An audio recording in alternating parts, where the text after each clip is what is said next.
चूड़ा बांधने वाले ऋषि के द्वारा जिससे तत्व में क्या कहा जाता है?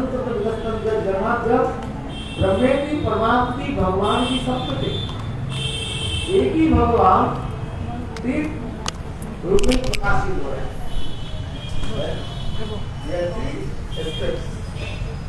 ब्रह्म, परमात्मा और भगवान। ब्रह्म रूप में ज्योतिर्मय कहा जाता है,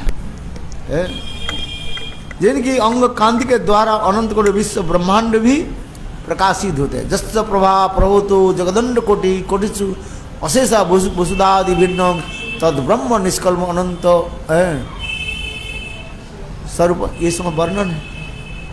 जस् प्रभा प्रभवतो, जिनकी प्रभाव यानी अंग कांति छटा के द्वारा एक नहीं अनंत करोड़ विश्व ब्रह्मांड प्रकाशित होते हैं।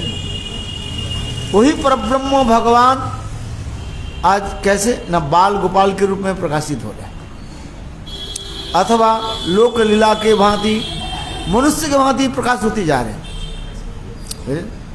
ये ब्रह्मवादी जिसको तेज बा छटा कह करके कीर्तन करते हैं, और अद्वैत क्या बोले जोगी लोग जिनकी परमात्मा रूप में कीर्तन करते हैं, ध्यान करते हैं। जोगी लोग भगवान भी कहते हैं मैं परमात्मा रूप में सर्वत्र ही मैं रहता हूँ। ऐसे कोई स्थान नहीं है भगवान विराजमान नहीं है, सर्वत्र ही भगवान विराजमान परमात्मा रूप में सब, इसलिए कहा जाता है ना भगवान सर्वत्र ही है परमात्मा के रूप में। और भगवान के रूप में सर्वैश्वर्यपूर्ण रूप में ही भक्त निकट प्रकाशित होते हैं। जो ऐश्वर्य मार्ग में भक्त होते हैं उनके निकट चतुर्भुज रूप में प्रकाशित होते हैं, शंख चक्र गदा पद्मधारी भगवान। और जो माधुर्य रस के भक्त होते हैं उसके निकट भगवान द्विभुज मुरलीधर श्याम सुंदर जतिरभ्यंतरे द्विभुज मुरलीधर श्याम सुंदर। जति माने प्रकाश, प्रकाश के अंदर द्विभुज होकर के और मुरली धारण करके प्रकाशित होते हैं, है? और अपने 6 प्रकार के ऐश्वर्य ऑपुलेंस के द्वारा प्रकाशित करते रहते हैं। ऐश्वर्य समग्र शबीर जस श्री ज्ञान वैराग्य चैव सन्न भग इतिंगना। ऐश्वर्य भगवान के इतने सरस्वर के ऐश्वर्य में ऐश्वर्य वीर जो भगवान के ऐश्वर्य क्या है? चित जगत, जीव जगत और माइक जगत, ये भगवान के त्रिजगत कहा गया, त्रिधेश्वर कहा गया। भगवान के क्या कहा गया? त्रिध ईश्वर, त्रिधेश्वर है। चित जगत, जीव जगत और माइक जगत, वैकुंठ से लेकर के जितने भी स्थान है ऊपर धाम उसके चित जगत कहा जाता है। ये जीव जगत और माइक जगत, ये चित जगत माइक जगत के अधीश्वर स्वयं भगवान ब्रह्मा आदि देवतागण जिनकी चरण कमल में नतमस्तक होकर के स्तव स्तुति आदि करते रहते हैं। सारे दिक्पाल, अनंत दिक्पाल जिनकी चरण में नतमस्तक होकर के स्तव स्तुति आदि करते रहते। ऐश्वर्य वीर जो इतने शक्तिशाली सभी को वशीभूत करके रखते हैं। जस जिनके जस ख्याति नेम फेम रेपुटेशन सर्वत्र जो फैला हुआ है। जस ऐश्वर्य वीर जो जस श्री मने श्री मने सौंदर्य, रूपमाधुर्य जिसको कहा जाता है। इतने सुंदर रूप जिस रूप के साथ और कोई रूप के साथ तुलना नहीं हो सकता है। इसलिए वेदांत सूत्र में क्या कहा गया? और रूपवत तत्प्राधान्य एवं ही।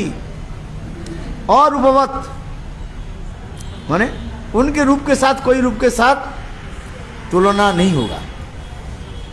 तुलना तब होता है एक वस्तु के साथ और दूसरी वस्तु के यदि कोई सामान्य सादृश्य रहे तब तो उसकी कहा जाए तुलना होता है, कंपेयर कर सकते हैं। जैसे मुख चंद्र, किसी के मुख चंद्रमा के भांति गोलाकार हो, राउंड फिगर हो, तब हम उसको क्या कहते हैं? चंद्रमुखी कहा जाता है। चंद्रमुखी है ना, चंद्रमा के भांति मुख होता है। चंद्रमा के तो मुख को भी संभव नहीं है, तथापि सामान्य सादृश्य क्या है?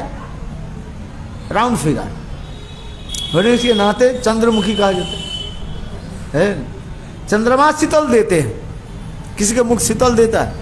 शीतल माने ठंडीपन है नहीं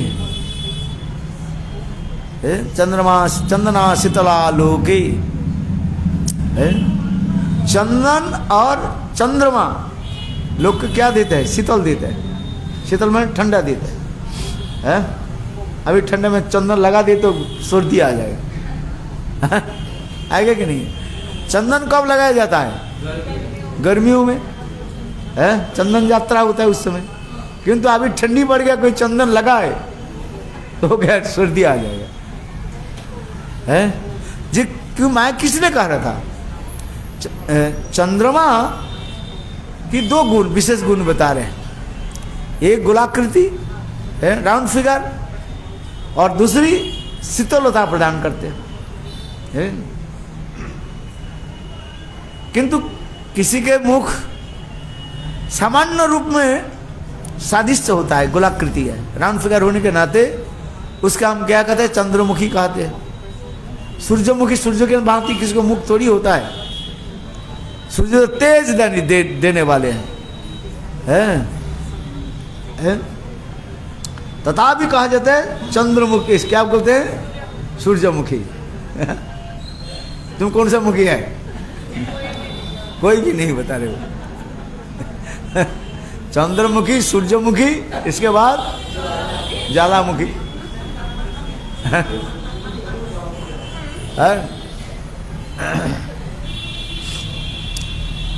तो ये समझते उदाहरण जो दिया गया सामान्य सादृश्य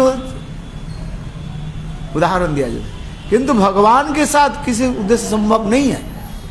तथापि शास्त्र में जो कहा गया लोगों के समझाने के लिए है, समझने के लिए और समझाने के लिए है। इसलिए वेदांत सूत्र में कह रहे हैं और रूपवत तद एव प्राधान्य ही। और रूपवत, जिनसे रूप दूसरे कोई रूपों के साथ तुलना नहीं हो सकता है, तत्प्राधान्य अपना ही वो प्राधान्य रखते हैं, प्रोमिनेंसी रखते हैं। क्यों? भगवान कहा जाता है क्या? अद्वितीयमेव, एकमेव अद्वितीय, एक ही है वो, और उनके द्वितीय कोई वस्तु नहीं है। द्वितीय यदि वस्तु रहे तब तुलना होता है, और भगवान के क्या कहा जाता है? Without second is one. उनके कोई तुलना द्वितीय वस्तु हो ही नहीं सकता है। इसलिए भगवान की रूप जो है अपूर्व कहा गया, जिसके साथ किसी रूपों के साथ तुलना नहीं होती। और इसलिए कहते हैं और रूपवत तत्प्राधान्य एवं ही। तथापि समझने के लिए हम दूसरे अनेक वस्तु के साथ तुलना देते हैं। भगवान की अंग कांति कैसे है? नवनीरद निंदित कांति धर्म, नवीन बादल के सौंदर्य माधुर्य के पराभूत करने वाले, ऐसे भगवान के श्रीअंग की कहा गया। किंतु ये समझ तो जो है तुलना केवल आंशिक व सामान्य रूप में कहा गया है। वैसे जो वीर जन जशश्री ज्ञान, श्री माने सौंदर्य है, ज्ञान जिसके ज्ञान क्या है? अभूतपूर्व ज्ञान, चिद ज्ञान, जड़ ज्ञान, समस्त प्रकार के ज्ञान भगवान से प्रकटित हुए है। ऐसे जशश्री ज्ञान और वैराग्य मीन्स रिनाउंसिएशन। भगवान स्वयं कहते हैं मैं सबसे रहते हुए किसी से नहीं रहता हूं। जिस प्रकार तेल अथवा घी यदि जल में दिया जाए वो जल के स्पर्श नहीं करते, ऊपर में ही रहता है। ठीक उसी प्रकार भगवान सर्वत्र रहते हुए पर भी किसी में नहीं रहते है।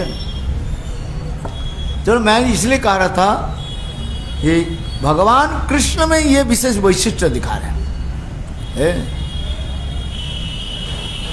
इस कहानी किस लिए मैं कह रहा हूं, तात्पर्य क्या है? इस कार्तिक महीने में भगवान जी नरवत लीला आदि की अति सुंदर, किसी अवतार में ऐसे लीला दिखा नहीं जाता है। रामचंद्र में साधारण रूप में, सामान्य रूप में कहीं दिखा दिया है। नरवत लीला रामचंद्र में दिखाया, किंतु उसमें भी मर्यादा के द्वारा बंधा हुआ है। इसलिए भगवान रामचंद्र के कहा जाता है मर्यादा पुरुषोत्तम है। आज एक बार काकभूषणी आ गई, भगवान रामचंद्र की सुंदर रूप देख रहे थे। नंगे धड़ेंगे रामचंद्र है, कमर में करधनी पहनी, और माँ कौशल्या ने है उनके कुछ खाने के दे दिया, और वो कौवे काकभूषणी आकर के देखने लगे भगवान रामचंद्र के ऐसे सुंदर बाल रूप है, देखने लगे, अहो मेरे प्रभु कैसे सुंदर कैसे रूप है। और उस समय बाल गोप रामचंद्र ने क्या कि कौवे के देख करके तो उनके कुछ खाना देने शुरू कर दिया। हाथ में बच्चा खाते ना, ऐसे खा करके फेंक देते हैं। तो उस समय कौवे विचार करने लगे ये मैं भी प्रभु के थोड़ा उच्छिष्ट ले लेता हूँ। तो कौवे जब निकट में आए तो बालक रोना शुरू कर देते हैं। देखो भयभीत हो गया भगवान रामचंद्र, ये भी मनुष्यवत लीला दिखा रहे। कौवे देख करके, काकभूषणी देख करके आश्चर्य हो गया, क्या ये मेरा प्रभु है? ये मुझे पहचान नहीं पा रहे? मैं तो उनको पहचान लिया है, मैंने जान लिया ये स्वयं भगवान है, रामचंद्र भगवान है, और मुझे देख करके ये क्यों रो रहे हैं? इसलिए उनके मन में क्या हो गया? शंका हो गया। काकभूषणी के मन में शंका हो गया। फिर काकभूषणी मन में विचार, साधारण बालक है कि हमारे मेरे प्रभु रामचंद्र भगवान है। फिर आगे बढ़े तो भगवान रामचंद्र उसके पकड़ने के लिए प्रयास किए, बाल रामचंद्र जो है, और उसके पकड़ने के लिए प्रयास किए। छोटा बच्चा है ना, तो कोई विचार करने लगे यदि ये साधारण मनुष्य हो, यदि मुझे पकड़ लिया तो मार डालेंगे। छोटा बच्चा क्या जाने है, ऐसे गला पकड़े कहाँ पड़े है, ऐसे मोड़ देने, घुटनों घुट दे।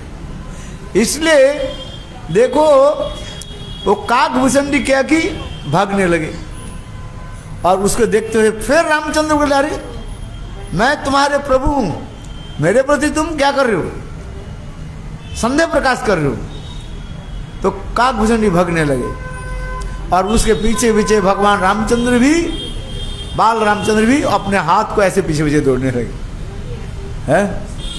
काकभूषणी सर्वत्र भ्रमण करते करते करते थक गए हैं, विचार कर नहीं पा रहे क्या करें। उड़ते चलते जा रहे हैं, अनंत करो विश्व ब्रह्मांड को भी पार कर लिया है। तो वही देखा बाल गोप रामचंद्र जो है, और हाथ को ऐसे करके रखे और रोते जा रहे। तो अंत में काकभूषणी मानी मान विचार में प्रभु मुझे रक्षा करो है। इतने समय भगवान रामचंद्र ने, बाल रामचंद्र ने क्या की? हंस दिया, और हंसने के साथ ही साथ काकभूषणी रामचंद्र के पेट में चले गए, और पेट में जाकर के देखा अनंत करोड़ विश्व ब्रह्मांड को देखा। यह तक भी नहीं, भगवान रामचंद्र की लीला अनंत करोड़ ब्रह्मांड भी चलते जा रहे हैं। एक नहीं, अनंत करोड़ ब्रह्मांड भी है। उस ब्रह्मांड में भगवान के राम लीला चलते जा रहे हैं। लीला किसी कर गए, एक लीला नहीं होती है, एक लीला दूसरे स्थान पर, एक लीला दूसरे स्थान पर, ऐसे चलते जा रहे हैं। और देख करके काकभूषण तो हैरान हो गया है। इतने समय उनके इसी प्रकार देख माने संशय देख करके भगवान रामचंद्र फिर बालक ने किया हंस दिया, और काकभूषणी रामचंद्र के पेट से बाहर आ गया। और बाहर आकर देखा वही कौशल्या के आंगन में बाल रामचंद्र बैठे हुए हैं और वो भोजन कर रहे हैं, छोटा बच्चा जो भोजन करते हैं। तब उसने विचार करने लिए भगवान रामचंद्र ऐसे लीला है। तो इसी प्रकार भगवान रामचंद्र की भी लीला भी नरवत लीला भी दिखाया जाता है, किंतु उनकी लीला में नरवत होने पर भी उसमें ऐश्वर्य प्रधान रहता है। किंतु कृष्ण लीला में माधुर्य की पराकाष्ठा दिखा गया है। लोकवत्तु लीला कैवलम, ये लीला चलते रहते हैं। इसलिए कहते हैं कृष्ण की जो लीलाएं जो है ये सर्वोत्तम का, इसलिए कहते हैं कृष्ण जते खेला सर्वोत्तम नर लीला नर बपू ताहार स्वरूप गोपवेश बेनुकर नव किशोर नटवर नर लीलार हय अनुरूप। चैतन्य चरितामृत में कृष्णदास कविराज वर्णन कर कृष्ण जते खेला सर्वोत्तम नर लीला, कृष्ण के जितने भी लीलाएं हैं वो सर्वोत्तम लीला क्या है? नर लीला। किंतु उस नर लीला में कृष्ण लीला की माधुर्यता विशेष दिखा रहे हैं। माधुर्य लीला क्या है उसमें? ये कृष्ण की लीला में विशेष करके गोपियों के साथ प्रेम विहार आदि जो है, ये साधारण एक युवक युवती के भांति लीला आदि करते रहते हैं। किंतु रामचंद्र में ऐसे नहीं है। रामचंद्र कोई स्त्रियों के देख करके हंस दे ये बहुत कम। रामचंद्र कैसे सब समय क्या रहते? गंभीर। इसलिए क्या कहते हैं राम और कृष्ण में कोई भेद नहीं है, एक के नयन चंचल दूसरे के नयन गंभीर है। एक के नयन चंचल अर्थात कृष्ण के नयन कैसे हैं? चंचल है? और रामचंद्र के कैसे? गंभीर होते हैं। भाई एक व्यक्ति के स्वभाव क्या है, भावना क्या है, चित्त में क्या चीज भरा हुआ है, अच्छी बुरी जो कुछ भी है, वो कैसे पहचान में आ जाएगा? उनकी मुख से दिखने की बता देते हैं। और मुख में सबसे बड़ी दर्पण कौन सा लगा हुआ है? टीवी कौन सा? सीसीटीवी कौन सा लगा है? ये दोनों आंख है। आंख ही जो है हमें बता देते हैं आपकी हृदय की सारे भावना। आप अपने देख नहीं पाते हैं। जैसे मकान की कहीं एक कोने में सीसीटीवी लगा हुआ है, आपको दिखाई नहीं पड़ रहे हैं, किंतु सीसीटीवी सब देख रहे नहीं देख रहे। आप कहाँ जा रहे हो, कैसे चल रहे हो? उसी प्रकार ये हमारे आंख जो है सब कुछ कलेक्ट कर लेते हैं। क्या कलेक्ट कर? हृदय में जो भावना जो है वो कलेक्ट कर लेते हैं। तुम कितने भाव, तुम क्या चिंतन कर रहे हो? क्या तुम्हारी तबीयत ठीक है कि नहीं है? जो तबीयत ठीक नहीं है वो आँख ही बता देते है कि नहीं? तबीयत ठीक है वो आँख भी बता देते। तो उसी प्रकार भगवान कृष्ण की जो है आँखों क्या है? चंचल है। और रामचंद्र की आँख कैसे? गंभीर होकर रहते हैं। इसलिए कहते कृष्ण जते खेला सर्वोत्तम नर लीला नर बपू ताहार स्वरूप गोपवेश बेनुकर। और कृष्ण के विशेष कहते गोपवेश है, जैसे ग्वाल बाल जैसे गोचारण आदि करने के लिए जाते हैं। कृष्ण की वो वेश सर्वोत्तम वेश कहा गया है। गोपवेश बेनुकर, हाथ में क्या रखते हैं? बेनु रखते हैं। रामचंद्र के हाथ में क्या रखते हैं? तीर धनुष रखते हैं। डराते हैं ना है भाई? किसी के हाथ में यदि अस्त्र शस्त्र दे के आपके डर लगते कि नहीं लगते? पता नहीं है। शास्त्र में कहा गया शस्त्रधारी के निकट है मत जाना। शस्त्र जो अस्त्र धारण करके रखे हैं उनके निकट मत जाना, क्योंकि पता नहीं कोई गुस्सा होकर के बंदूक चला दे। है अच्छा, बात सही है कि नहीं है? कब कई बातचीत करते थे, गुस्सा हो गया था बस चला देंगे गोली। इसलिए कहा जाता है, ऐसे कहा गया जे शस्त्रधारी से दूर रहो, माने जो अस्त्र धारण करके रखे हैं उससे दूर रहो। वो मित्र हो अथवा शत्रु हो, वो बात तो दूसरी बात है, क्योंकि तथापि दूर रहना अच्छी है? तो रामचंद्र क्या अस्त्र धारण कर रखे? धनुष, तीर धनुष धारण कर रखे। कब तीर धनुष किसके ऊपर चला दे क्या पता है। और गोविंद के क्या है? कृष्ण वेणु हाथ में रखते हैं, वेणुवादन रतम बरहा पीड़न नटोरुबोपु कर्ण को निकारं विप्रत वासो कनक विशंग वैजंत मालाम्रंद्रान वेणु रथ सुय पुरन गोपविंदई बिंदारणं सपदर्वणं प्राविशत गिति कीर्ते। भगवान कृष्ण कैसे सुंदर मधुर रूप वर्णन होता है। नवतर बरहा पीड़न नटवर बोपू, सिर पर मोर पंखा धारण किया है। बरहा पीड़म नटवर बपू, जैसे नट के भांति अल्लाहपन होकर के चलना शुरू कर देते हैं। देखो कितने सुंदर। नटवर बपू कर्णो कर्णिकारम, एक प्रकार के पुष्प होता है, कर्णिका पुष्प कहा जाता है। कभी कृष्ण एक कान में लगाता है, कभी दूसरी कान में लगाते हैं। आज इस प्रकार गोपियों की प्रेम माधुर्य को वो रिझाते है, और कोई कारण नहीं है। इसलिए कहता है कर्णो कर्णिकारं विप्रत वासो तड़ित वर्णम, यानी बिजली के भांति ऐसे सुंदर वस्त्र धारण किए हैं। विप्रत वासु कनक कविसंग वैजंत मालम, अहो गोपियों के द्वारा गुथे हुए वैजंत माला के गले में धारण किया। रंध्रानो बेनो पुरानो रंध्रानो पुरानो गोपविंद। और देखो वेणु के कहाँ पर रखा है? अधर उष्ठ पर। नीचे के कहा जाता है अधर, और ऊपर भाग के क्या कहा जाता है? उष्ठ है, होठ कहा जाता है। और उसी के बीच में वेणु के जो है धारण किए हैं। इसलिए कभी कभी गोपियां वेणु के देख करके उलाहना भी देते हैं, अथवा क्रिटिसाइज भी करते हैं, अथवा क्या करते हैं? जलस है। क्या कहती हैं गोपियां? गोपियां कहती हैं ये वेणु तुम तो पुरुष जाति हो, और हमारे प्राण कंठ के अधर्म मृत जो है एकमात्र स्त्री जाति पान कर सकते हैं।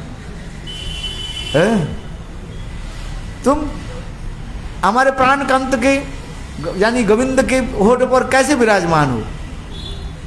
वास्तव रूप में तुम केवल हम लोग के चिढ़ाने के लिए, चिढ़ाने समझते हो, दूसरे की है टीचिंग करने के लिए, है दिखाने के लिए। वास्तव वो नहीं है।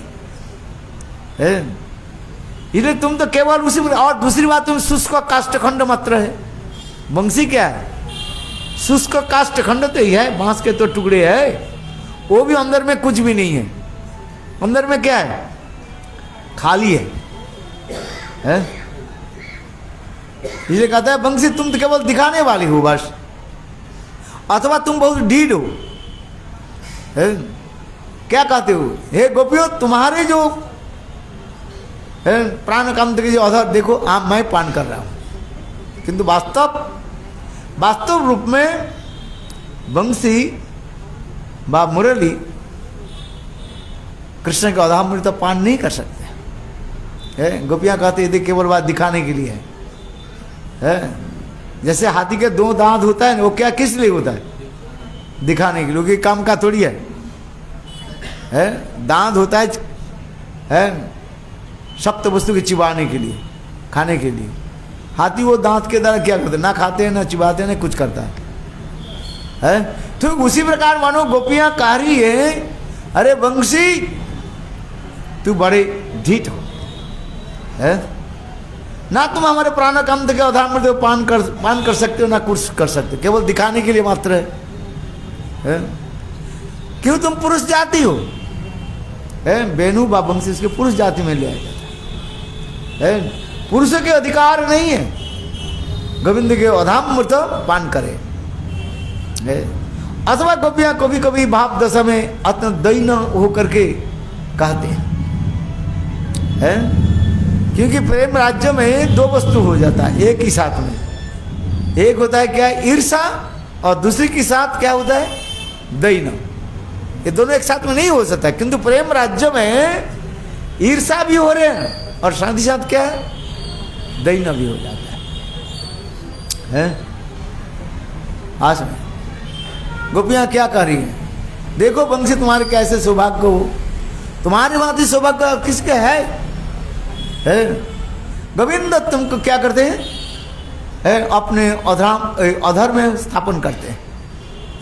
ये अधर नहीं है, गोपियां कहती हैं कृष्ण के अधर उष्ट नहीं है। मानो राजाधिराज महाराज के जो है दोनों तरफ मानो ये तकिया है। हाँ समझ, हम लोग तकिया फकिया कुछ नहीं है। राजाधिराज महाराज जब सिंहासन में बैठते हैं, उस सिंहासन के दोनों तरफ क्या रहता है, बहुत सुंदर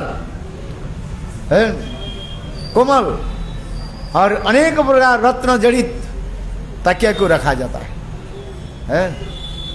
ठीक उसी प्रकार गोपियां कहते हैं वंशी तुम कैसे सौभाग्यवती हो, बताओ सौभाग्यवान हो। देखो गोविंद के अधर और उष्ट के बीच में विराजमान है। मानो गोविंद के अधर उष्ट क्या है, राजाधिराज महाराज की ये दोनों तकिया, आहा कैसे सुंदर विराजमान हो। है तुम्हारे सौभाग्य देखो। और यहां तक भी नहीं, गोविंद तुम्हारे चरण को कैसे दबाते हैं, गोपिया कह रही है, मसाज करती है। कैसे कृष्ण जब वंशी वादन करते हैं ना, तो उसे उंगलों के क्या धीरे धीरे ऐसे बजाते हैं। देखो तुम्हारे सौभाग्य कैसे। यहां तक भी नहीं,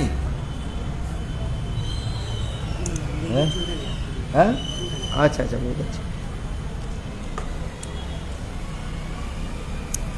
और तुम जब थक जाते हो, गोपियां कह रही हैं वंशी व मुरली, तुम जब थक जाते हो तो हमारे प्राणकांत गोविंद तुम्हें क्या करते हैं, एक तो चरण मसाज कर देते तुम्हारा, और दूसरी क्या है, तुम्हें हवा भी करते हैं। कैसे हवा करते हैं, गोविंद जब वंशी बजाते हैं ना, आंखों के ये क्या बोलते हैं पलक है, को भी ऊपर को भी नीचे करता है। इसके मानो अपने आंखों के पलक के द्वारा तुम्हें हवा भी करते हैं, धीरे धीरे धीरे धीरे हवा कर रहे हैं। इस प्रकार गोपियां वंशी के नाजरी कभी स्तुति और कभी उलाहना, ये दोनों लागते हैं। इसी कहा जाता है महाभाव की दशा में ये समस्त लक्षण दिखाई पड़ता रहता है, जिसमें विंशति प्रकार अलंकार, विंशति माने 20 प्रकार के अलंकार आदि इसमें वर्णन है। और वो समस्त अलंकार क्या है, सब विपरीत रूप में। जैसे मैंने कहा जेलसी है, और साथ ही साथ दैन्य और ईर्षा एक ही साथ में उत्पन्न हो जाता है। जिस प्रकार उत्ताल समुद्र में जैसा अभी पूर्णिमा आने में जगन्नाथपुरी में जाओ, समुद्र की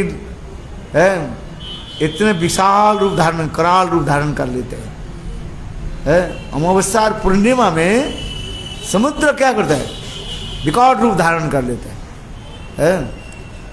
हाँ सर, विशेष करके भादो आश्विन में जो है, इस समय जो है नदी के जल आकर समुद्र में मिलित होता है, इसलिए समुद्र कैसे कहता है, विकराल रूप धारण करते हैं। और विशेष करके ये अमावस्या व पूर्णिमा में लहरियाँ, बड़ी बड़ी लहरियाँ आती है आज में। और इसके विशेष करके वो पड़ जाता है, क्या बोले, घूर्णावर्तन, क्या बोलते हैं इसको, भ्रमण पड़ जाता है, बड़े बड़े जहाज के भी डुबा देते हैं। और रात में विशेष करके जब बादल छा जाता है, हवा चले तो घर गग गग गग शब्द होता है, गुनावर्ती शब्द होता है। जो लोग निकट में रहते, समुद्र के तटदेश में रहते हैं, इतने ठीक उसी प्रकार गोपियां गा रही हैं, हे बंसी तुम्हारे सौभाग्य क्या है, देखो हमारे प्राणकांत गोविंद तुम्हें कैसे सेवा आदि करते रहते हैं। आज इसलिए कहते हैं तुम्हारे सौभाग्य दी। इसलिए कभी असूया, कभी ईर्षा और कभी मित्रता भाव, कभी दैन्य भाव रखते हैं, क्योंकि भगवान कृष्ण छोड़ करके और किसी अवतार में ऐसे सौंदर्यता प्रकाश नहीं होते हैं। आज समझ में, सुंदरता देह सुंदरता सुंदरता नहीं है। कोई स्त्री हो अथवा पुरुष हो, देह सुंदरता नहीं है, उनकी भाव सुंदरता ही यथार्थ सुंदरता है। समझ में आया कुछ? क्या बोला? देह सुंदरता ही यथार्थ सुंदरता नहीं है। सुंदरता किसमें प्रकाशित होता है? उसके भाव माधुर्य के द्वारा है, भाव माधुर्य है, जिसमें दैन्य दया है, ये समस्त ही हमारी सौंदर्यता प्रकाश होती है।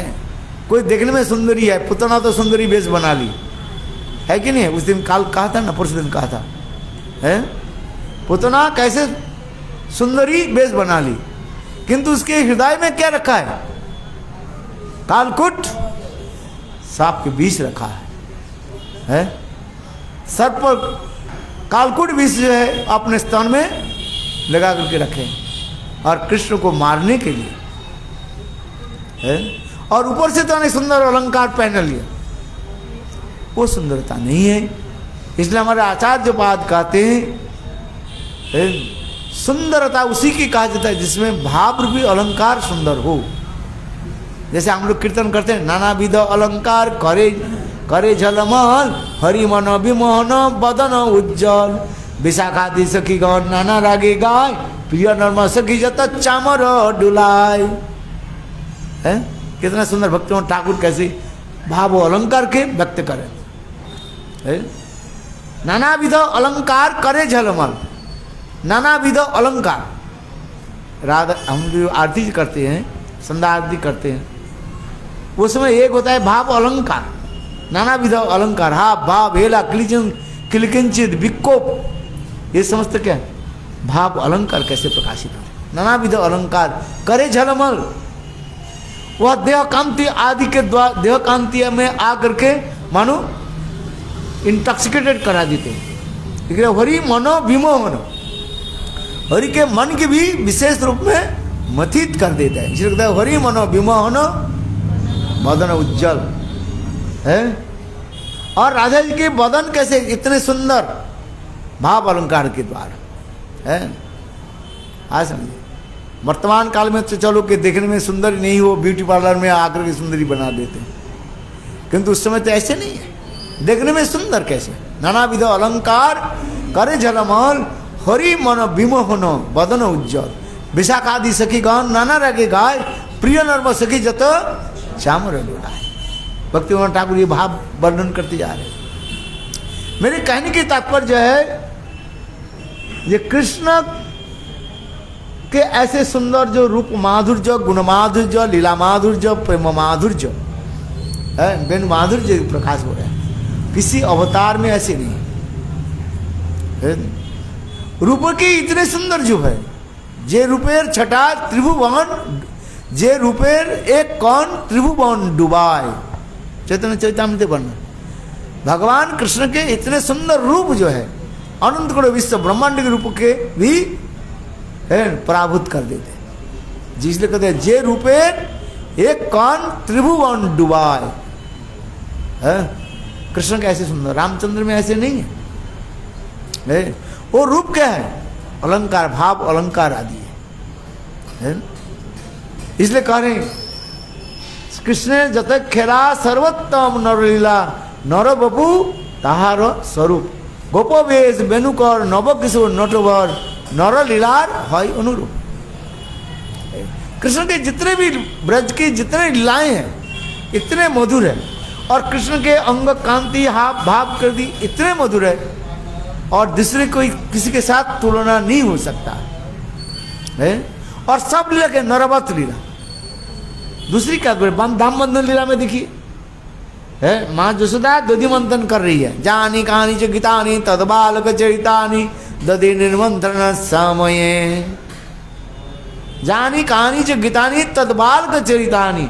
माँ जसोदा दधि मंथन कर रही है, अपने गोपाल के बाल लीलाओं को स्मरण करती जा रही है, और अत्यंत छंदबद्ध सुस्वर से कीर्तन भी कर रही है। कई कई होते हैं ना, एक ही साथ में अनेकों भाव अलंकार आदि देकर के सुंदर कविता प्रस्तुत कर देते, कविता समझते हैं, इतना सुंदर कर देते बस है। और उसके भी क्या करते हैं, गाते भी हैं। शास्त्र में कहते हैं कोई कविता लिखते हैं, बस क्या करते हैं, संगीत करते हैं, और उसमें दूसरे व्यक्ति का सुर देता है, उसमें लिखा रहना है, क्या लिखा रहता है, सुर देने वाली ही व्यक्ति है? नहीं, डायरेक्टर नहीं रहता, म्यूजिक वो एक इस कीर्तन के मानो किसी ने लिखा, और किसी ने उसको क्या कि ताल लय मान देकर सुर देते हैं उसमें, हाँ समझे है, ये सबके द्वारा नहीं होता है। और एक व्यक्ति का स्वयं जो है कीर्तन भी करते हैं और कविता रचना भी करते हैं, और सुर लय ताल मान देकर के भी वो कीर्तन करते हैं। मेरे कहने के माँ जसोदा जो कीर्तन कर रही है, जानी कहानी जे गीतानी तदबाल कर चरितानी दधि निर्मंथन समय है। ये माँ जसोदा जब दधि मंथन कर रही है, क्या कर रही है, अपने छोटे बालक के जो है कृष्ण के जो है लीला कथा को जो है छंदबद्ध से सुस्वर से कीर्तन भी करें, कीर्तन कर रही है ताल लय मान दे करके। और उस समय बाल गोपाल ने क्या की, 2 साल 2.5 साल के कृष्ण थे उस समय, बिल्कुल मनुष्य बालक के भांति मानव लीला करे, पेट के सहारे के द्वारा है नीचे खटिया से नीचे उतर रहे। बालक भी बहुत चालाक होता है ना, है बालक जानते हैं ये मैं खटिया से नीचे गिर जाऊंगा, इसलिए बालक क्या करते हैं 2-4 तकिया के जो है बिल्कुल है खटिया के नीचे गिरा देते हैं, देखा ना है। और गिरा करके फिर बालक क्या करते हैं, पलट जाते हैं, और पलट करके कहाँ गिरता है, तकिया के ऊपर, नीचे जो तकिया गिरा दिया ना उसके ऊपर गिर जाते हैं, उसे जानते हैं हमें लगेगा नहीं। देखो बालक भी कम नहीं है, बुद्धिमान लगते। और गोपाल की भी कृष्ण की भी उसी प्रकार लीला दिखा रहे, अपने पेट के सहारे के द्वारा धीरे धीरे खटिया से नीचे उतर कर जा रहे। तो इसमें इतने सुंदर वर्णन होते जा रहे हैं। ये कृष्ण जब पालंग क्या बोलते खटिया से नीचे जब उतर रहे हैं, वो भी एक सुंदर माधुर्य प्रकाशित हो रहे हैं। फिर कृष्ण ने क्या की, बाल गोपाल ने की उतर करके धीरे धीरे पीछे से आकर के, सामने से नहीं, माँ जसोदा आप दधि मंथन कर रही है, सामने से आकर के दधि मंथन नहीं पकड़े, दंडों को नहीं पकड़े, और गोपाल ने किया कि पीछे से आकर के एक हाथ बाएं हाथ के द्वारा माँ जसोदा के घूंघट को पकड़ लिया इसे, और दाहिने हाथ के द्वारा दधि मंथन दंड जो है जो घूमता रहता है, और उसको कस करके पकड़ ली है। और उससे माँ जसोदा की जो दधि मंथन के रस्सी जो आगे पीछे वो नहीं हो रहा है, बोले कैसे ये रुक गया कैसे है? हम तो इतने समय कह रहे हैं, किंतु वो कितने समय, 1 सेकंड भी नहीं लगा है। कृष्ण एक हाथ के द्वारा मानो बाएं हाथ के द्वारा माँ जसोदा के घूंघट को ऐसे पकड़ ली है, चट्टी समेत घूंघट कैसे पकड़ ली, और दाहिने हाथ के द्वारा दधि मंथन दंड को ऐसे पकड़ ली, वो भी कैसे कस करके, इतने जोर से घूमने वाली है और कृष्ण ने क्या की, बाल गोपाल ने की ऐसे पकड़ ली और वे कस करके घूमते है। साधारण बालक के लिए संभव नहीं है, क्योंकि जब आप दधि मंथन करते हैं वो दधि दंड जो है वो बहुत तेज से घूमते रहता है। आप प्रयास कर तो हो सकता है आपके हाथ में चोट लग जाएगा, किंतु गोपाल ने क्या की, ऐसे बुद्धिमान जो है और उन्होंने की ऐसे कस करके पकड़ है। पकड़ने के आर्ट होता है, थोड़ा सा आपके हाथ यदि कमजोरी हो जाए वो आपके हाथ में दर्द लगे, किंतु देखो आप झट करके ऐसे कस करके पकड़ लो, वो दंड घूमेगा भी नहीं और आपके हाथ में भी नहीं लगेगा। मेरे कहने की तात्पर्य है कृष्ण कितने सुचतुर है और इज वेरी इंटेलिजेंट है। इंटेलिजेंट है नहीं, इसे कस करके पकड़ लो है। और इधर देखा महाजसोदा देखा क्या, और वो दंड घूम नहीं रहे, और दंड नहीं घूम रहे हैं तो उसके जो रस्सी जो है वो आ नहीं रहा है। और उस समय महाजसोदा की क्या हो गया, लोरी जो सुना, जो कीर्तन कर रही थी कृष्ण के लीलाचरित कथा को जो है वो बंद हो गया। और महाजसोदा थोड़ा घूंघट के ऊपर उठा करके देखा और ऐसे सुंदर बालक गोपाल जो है, दिव्य मूर्ति बाल गोपाल कैसे विराजमान है। और माँ जसोदा ने क्या की, उस समय गोपाल के जो है अपने गोद में लेकर के स्तन पान कराने लगी। पहले से जब तो माँ जसोदा के स्तन से अपने आप दूध झरने लगे, क्योंकि वात्सल्य रस के ये विशेष वैशिष्ट रहता है और किसी रस में दिखाई नहीं जाता है। वात्सल्य रस में ये विशेष वैशिष्ट क्या है ना, स्तन से दूध झरना है। किंतु माँ जसोदा जब गोपाल को गोद में लेकर के स्तन पान करने लगे, गोपाल बस आनंद में है पान करने लगे है। बालक कम नहीं है, बहुत सुंदर रूप में आहा है पान करने लगे है। बालक की भी ऐसे सुंदर, क्योंकि यहाँ पर जो वर्णन होते हैं सुखदेव गोस्वामी पाद ऐसे सुंदर वर्णन कर रहे हैं। समय हो गया,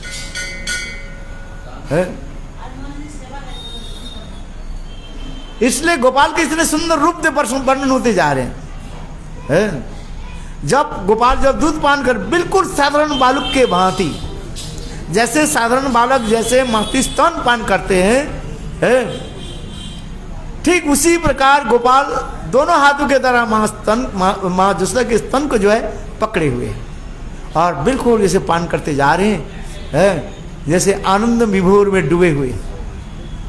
इसलिए क्या कहते हैं नरवत लीला है, इसलिए कहते हैं कृष्ण जते खेला सर्वोत्तम नर लीला और नरबपु ताहारो स्वरूप।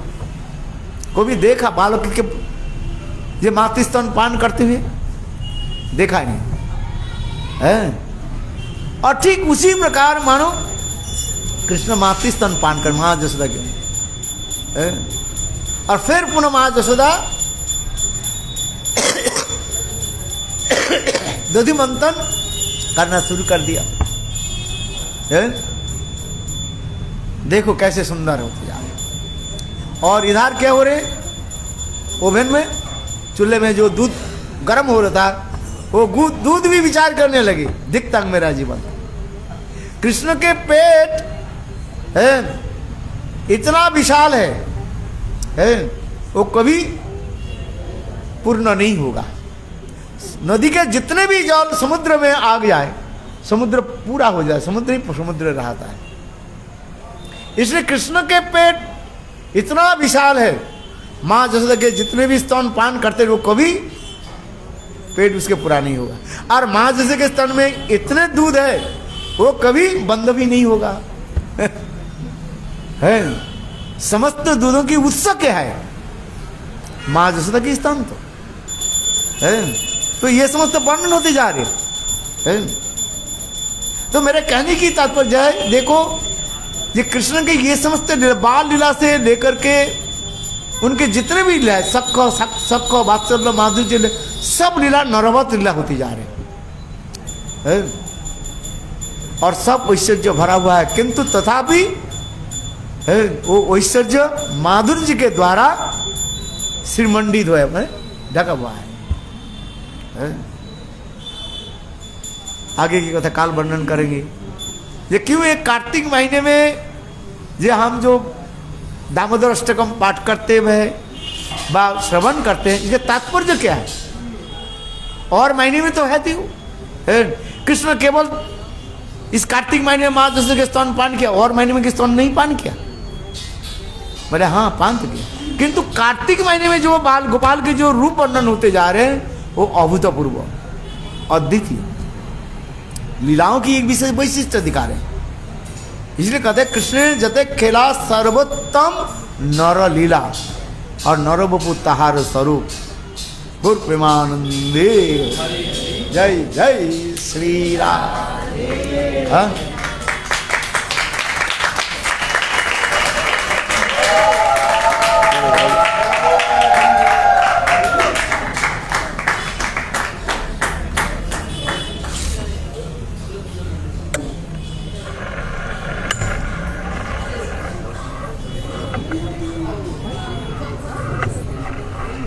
आरती